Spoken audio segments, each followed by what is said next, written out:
Welcome to the Co-Founders Insight's 14th Five-Year Plan series. I'm your host today, Nixie, also the co-founder of Hong Kong Coalitions. Joining us today, Professor Stephen Cheung, the president of the Education University of Hong Kong. Since we have our professional educators here today, we'll focus on educations. So, Professor, we often hear the country's 5 years plan are vital to the economy development trend, but however, it is related to Hong Kong's at all. A lot of people doesn't think it's related to Hong Kong and let alone on educations. What's your view on this?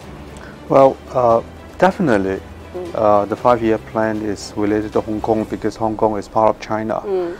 And this 14 5-year plan is from 2021 to 2025. China's 5-year plans are a series of social and economic development initiatives issued since 1950s, which map strategies, put forward targets, and set corresponding policy-making directions. And China repeats this exercise every 5 years. Under the one country, two system, Hong Kong and China has very different systems. Hong Kong is a capitalist society driven mainly by market force. And if you look at our government budget along all these years, and actually we have an implicit guideline for our government budget, which is we restrict our public expenditure within 20% of our GDP. And this creates a big market, small government concept for Hong Kong. This has been the case for the past decades. And when we look at China, China has a planned economy in which the public sector play a very, very important role. And if we say we can ignore, Hong Kong can ignore 5-year plans, that should not be the case. Because imagine if we do not participate in the drafting or the planning of the 5-year plan, and China go ahead with its plan without considering the role of Hong Kong, then we can imagine that when China built railway, high-speed train, bridges, they will stop at Shenzhen. That you can imagine that Hong Kong will be marginalized. So I think it's very, very crucial and important that Hong Kong, have to make sure our views, our opinions, our stance should be heard in the central government when they draft the 5-year plans. Right, but it seems like in Hong Kong a lot of people think that, well, because it's based on one country and two system, Hong Kong should have their own development plan at all, and they shouldn't be considered. And a lot of people are saying we don't want to be planned by the Chinese government. So what's your view, and in which part we need to change that mental? The way I see the two systems are not mutually exclusive, although we have a very different system.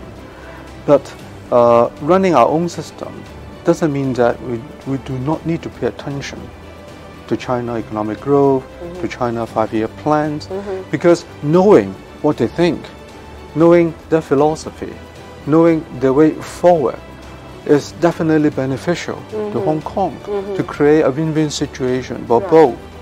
And Hong Kong should consider our own niche, consider our own competitiveness in order to put two together, Hong Kong and China systems, to generate some kind of synergy effect, which could be benefit to both of us, Hong Kong and China. This is the way I think we should go forward. So in recent years, we always mention about Greater Bay Area development. It seems like the education system is different, so a lot of educators think, well, this is not something that is related to us at all.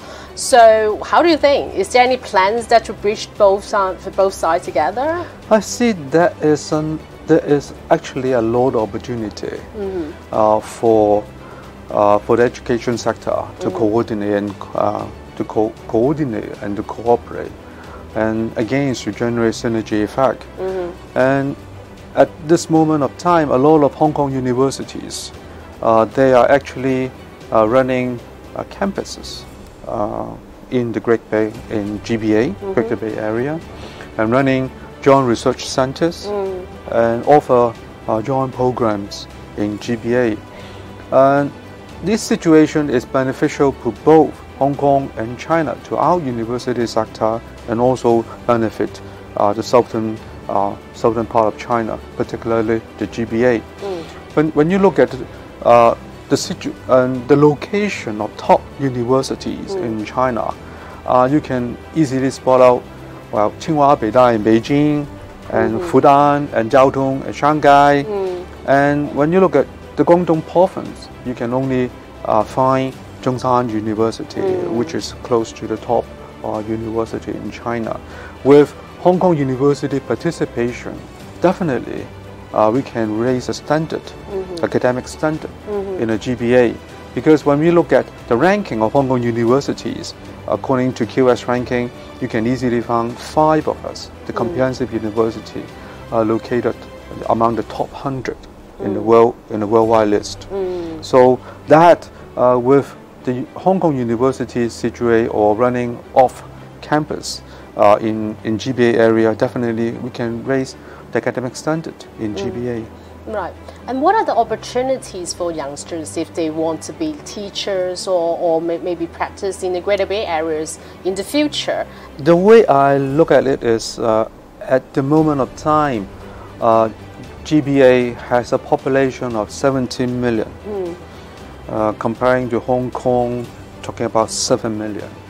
And among the 17 millions, a lot of them actually is from Hong Kong, Hong Kong family.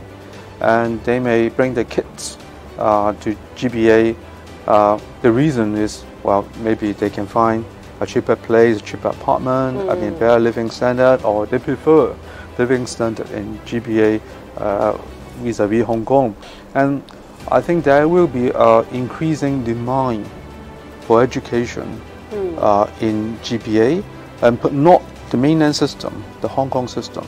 I mean, Hong Kong family living in GBA, they may prefer send their kids to the school in GBA, but with Hong Kong education system. There is a need for Hong Kong trained teachers there. And in addition, I will envisage there will be an increasing demand for international education as well, international schools, which run the IB program, the International Baccalaureate program. So for teacher with IB accreditation, for Hong Kong system teachers, I think there will be increasing demand for them in the GBA. So I see a much better prospect in the near future for Hong Kong trained teachers. Like some of the youngsters would say, well, they refuse to go, or they prefer to stay in Hong Kong. What are the biggest obstacles? If you talk to our new generation in Hong Kong, you just ask them, what are their first impression about China? The answer to this particular question is they always have very negative perception on China. For example, poverty, backwardness, or fake products, the perception about China. And definitely it's a distorted pictures.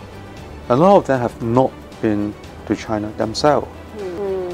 In my view, a much better approach is, in addition to classroom teaching, let them experience themselves.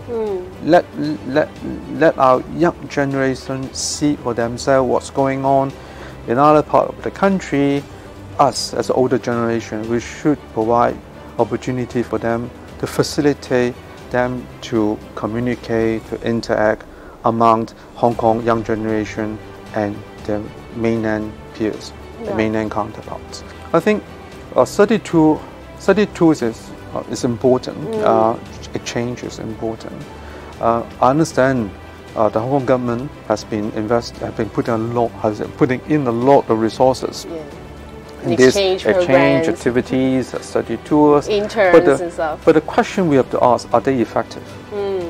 Have we done any systematic evaluation on the goal setting, on outcomes, on effectiveness?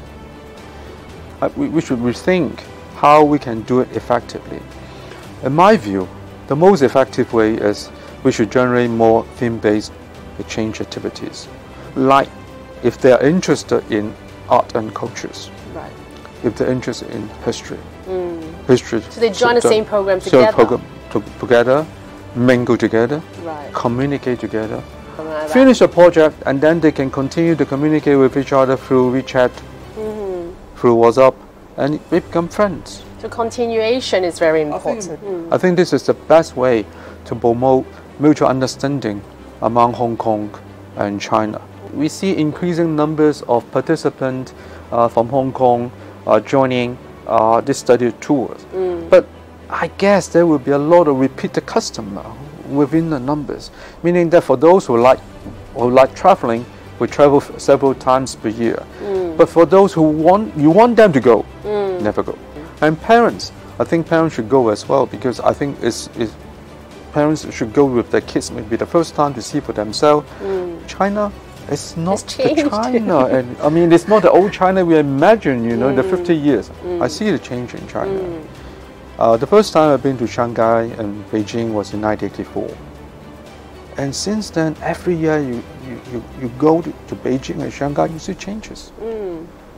Not only the infrastructure changes, I mean the big flyover highway, and you see quality people change as well.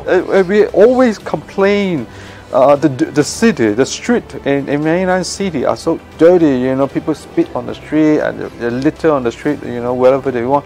And right now it's not the case anymore. It's old news. and gee, you know, and the quality of life change very rapidly. We have to admit that. So I think it's important for us to see for ourselves. Yeah, I think it's very important. Like, there's a lot of work that we still need to do, but I think the main important is to open up our mind to try to accept and try to communicate more, which is very important. So thank you for your time today, Professor. We hope we can have more interviews like this to try to give out more opportunities for people to think more and to communicate more and to help Hong Kong together. Thank you. Thank you for your time. Thank you. Bye-bye.